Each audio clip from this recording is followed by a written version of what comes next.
Hello, hello, and welcome everyone. We have with us today another story time. Once we are back with chapter 2 of a series of unfortunate events, let's get right into it, shall we? If we remember last time, the Baudelaire children are now orphans because their parents just died in a fire. Starting out strong. We begin with this picture here, their smoldering house. How pleasant. Here we go. It is useless for me to describe to you how terrible Violet, Klaus, and even Sunny felt in the time that followed. If you've ever lost someone very important to you, then you already know how it feels. And if you haven't, you cannot possibly imagine it. For the Baudelaire children, it was, of course, especially terrible because they had lost both of their parents at the same time, and for several days they felt so miserable they could scarcely get out of bed. Klaus found he had very little interest in books. The gears in Violet's inventive brain seemed to stop, and even Sunny, who of course was too young to really understand what was going on, bit things with less enthusiasm. What a shame. Of course, it didn't make things any easier that they had lost their home as well, and all their possessions. As I'm sure you know, to be in one's own room in one's own bed can often make a bleak situation a little better, but the beds of the Baudelaire orphans had been reduced to charred rubble. Mr. Poe had taken them to the remains of the Baudelaire mansion to see if anything had been unharmed. And it was terrible. Violet's microscope had fused together in the heat of the fire, Klaus's favorite pen had turned to ash, and all Sunny's teething rings had melted. Here and there, the children could see traces of the enormous home they had loved, fragments of their grand piano, an elegant bottle which Mr. Baudelaire kept brandy, the scorched cushion from the window seat where their mother liked to sit and read. Their home destroyed, the Baudelaires had to recuperate from the terrible loss in Mr. Poe in the Poe household, which was not at all agreeable. Mr. Poe was scarcely home because he was very busy attending to the Baudelaire affairs, and when he was home, he was often coughing so much he could barely have a conversation. COVID. Mrs. Poe purchased clothing for the orphans that was in grotesque colors and itched. And the two Poe children, Edgar and Albert, Come on, Lemony Snicket. That's not even Edgar Poe. Okay, sorry, we're continuing. Edgar and Albert were loud and obnoxious boys with whom the Baudelaires had to share a tiny room that smelled of some sort of ghastly flower. But even at the given circumstances, the children had mixed feelings when over a dull dinner of boiled chicken, boiled potatoes, and blanched, the word blanched here means boiled, string beans. Mr. Poe announced that they were to leave the household the next morning. Good, said Albert with a piece of potato stuck between his teeth. Now we can get our room back. I'm tired of sharing it. Violet and Klaus are always moping around and are never any fun. Not like their parents died or anything. And the baby bites, Edgar said, tossing a chicken bone to the floor as if he were an animal in a zoo, and not the son of a well-respected member of the banking community. Where will we go? Violet asked nervously. Mr. Poe opened his mouth to say something, but erupted into a brief coughing fit. I have made arrangements. Oh, I forgot he has a British accent. I have made arrangements. Why do you have a British accent? That's his character. Gotta stick to it. I've made arrangements, he said finally, for you to be raised by a distant relative of yours who lives on the other side of town. His name is Count Olaf. Dun dun dun! Violet, Klaus, and Sunny looked at one another, unsure of what to think. On one hand, they didn't want to live with the Poes anymore. On the other hand, they'd never heard of Count Olaf, and... Yes? Oh, my cat is yelling at me. Do you not like the story? Oh my, why are you so loud? Yes? Can I help you? I'm gonna keep reading if that's okay with you. Okay. Count Olaf didn't know what he would be like. Your parents will, Mr. Poe said, instructs that you be raised in the most convenient way possible. Here in the city, you'll be used to your surroundings, and this Count Olaf is only...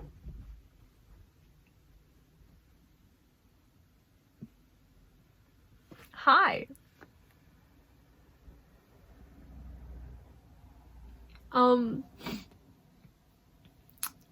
This is my cat, Sarah.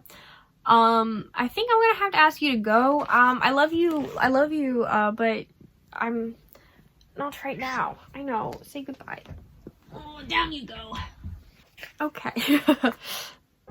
Here in the city, you'll be used to your surroundings, and this Count Olaf is the only relative who lives within the urban limits. Klaus thought this over for a minute as he swallowed a chewy bit of bean. But our parents never mentioned Count Olaf to us. Just how is he related to us exactly?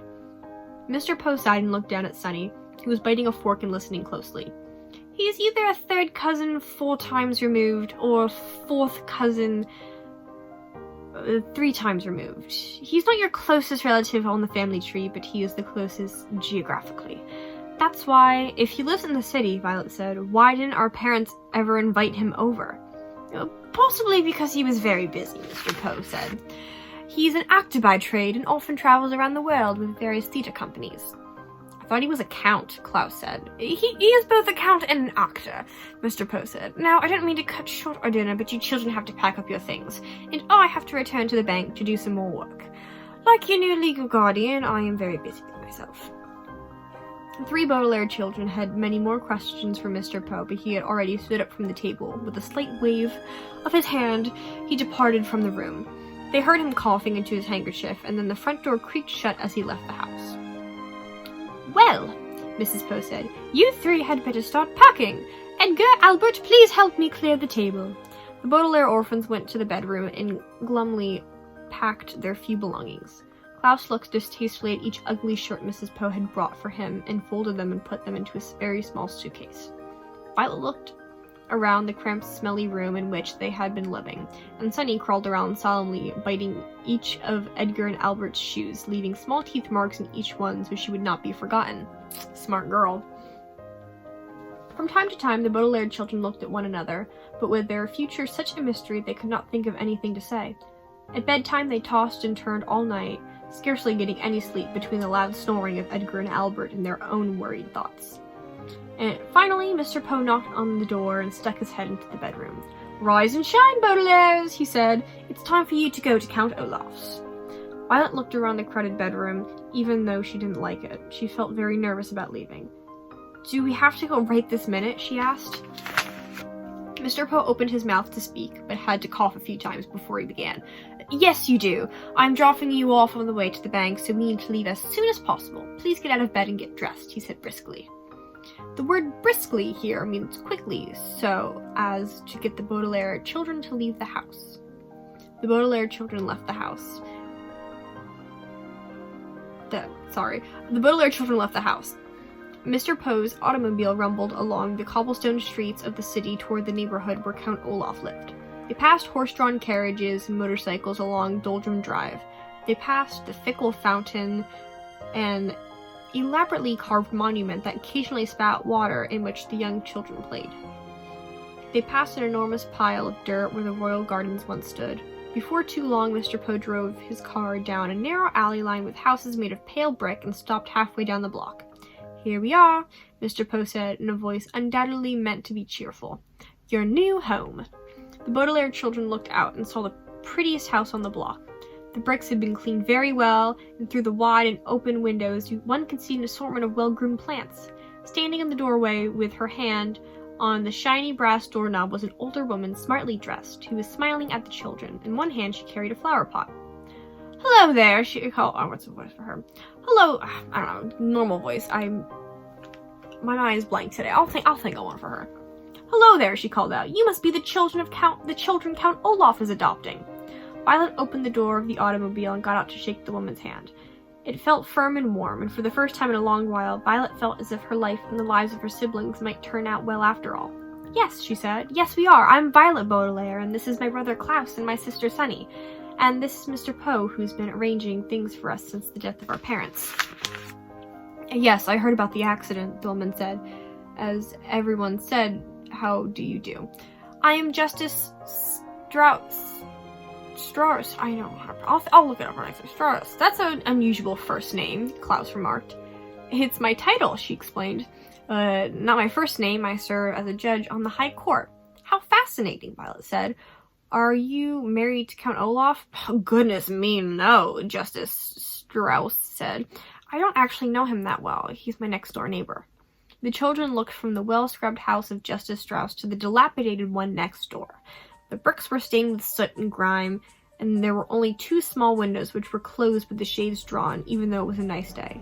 Rising above the windows was a tall and dirty tower that tilted slightly to the left. The front door needed to be repainted, and carved in the middle of it was the image of an eye. The entire building sagged together like a crooked tooth. "Oh!" said Sunny, and everyone knew what she meant. She meant, "What a terrible place! I don't want to live there at all!" "Well, it was nice to meet you," Violet said to Justice Strauss. "Yes," said Justice Strauss, gesturing to her flower pot. "Perhaps one day you could come over and help me with my gardening." "That would be very pleasant," Violet said very sadly. It would, of course, be very pleasant to help Justice Strauss with her gardening, but Violet could not help thinking that it would be far more pleasant to live in Justice Strauss's home instead of Count Olaf's. What kind of man, Violet wondered, would carve the image of an eye on his front door? Mr. Poe tipped his hat to Justice Strauss. How many times am I going to have that? I don't even know if I'm saying it right. I'll say it confidently, and we can pretend like I am. Justice Strauss, who smiled at the children, disappeared into her lovely house. Klaus stepped forward and knocked on Count Olaf's door, his knuckles rattling right in the middle of the carved eye. There was a pause, and then the door creaked open, and the children saw Count Olaf for the first time. "Hello, hello, hello, hello," Count Olaf said in a wheezy whisper. "Hello, hello, hello," Count Olaf said in a wheezy whisper. He was very tall and very thin, dressed in a gray suit that had many dark stains on it. His face was unshaven, and rather than 2 eyebrows like most human beings had, he had just 1 long one. His eyes were very, very shiny, which made him look both hungry and angry. "Hello, my children, please step into your new home. Wipe your feet outside so no mud gets indoors." As they stepped into the house, Mr. Poe behind them, the Baudelaire orphans realized what a ridiculous thing Count Olaf had just said. The room in which they had found themselves was the dirtiest thing they had ever seen, and a little bit of mud from outdoors wouldn't have made a bit of difference.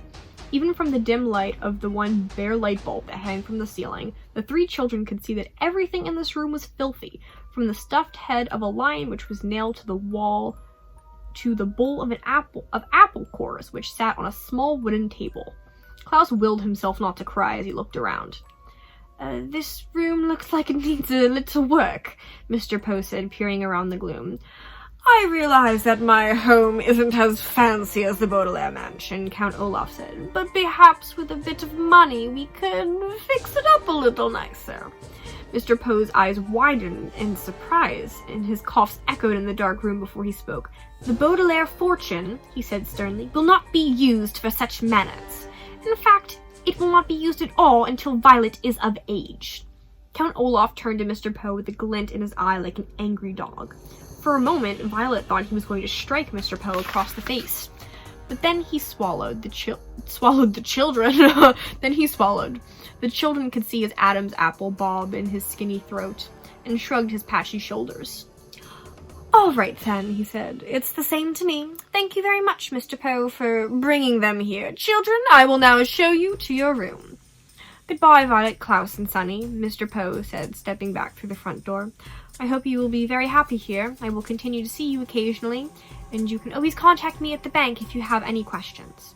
"But we don't even know where the bank is," Klaus said. "I have a map of the city," Count Olaf said. "Goodbye, Mr. Poe."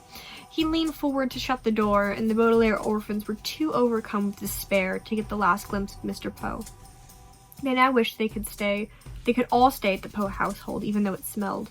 Rather than looking at the door, then, the orphans looked down and saw that although Count Olaf was wearing shoes, he wasn't wearing any socks. Despicable.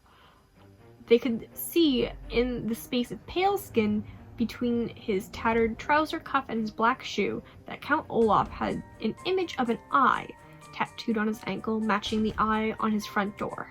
They wondered how many other eyes were in Count Olaf's house, and whether for the rest of their lives they would always feel as though Count Olaf were watching them even when he wasn't nearby. And that is the end of chapter 2. I apologize for making everyone British. I can't think of anything else to do. I'll work on those voices. we'll come up with some.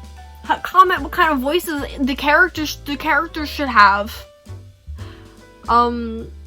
Just kidding. You don't have to do that. But yeah, like and subscribe.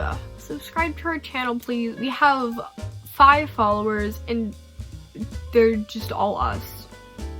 But that's fine. You know, you gotta start somewhere. You gotta start somewhere. But that's all for today. Yeah, go watch our other videos, and I hope you all have a delightful rest of your day. Bye!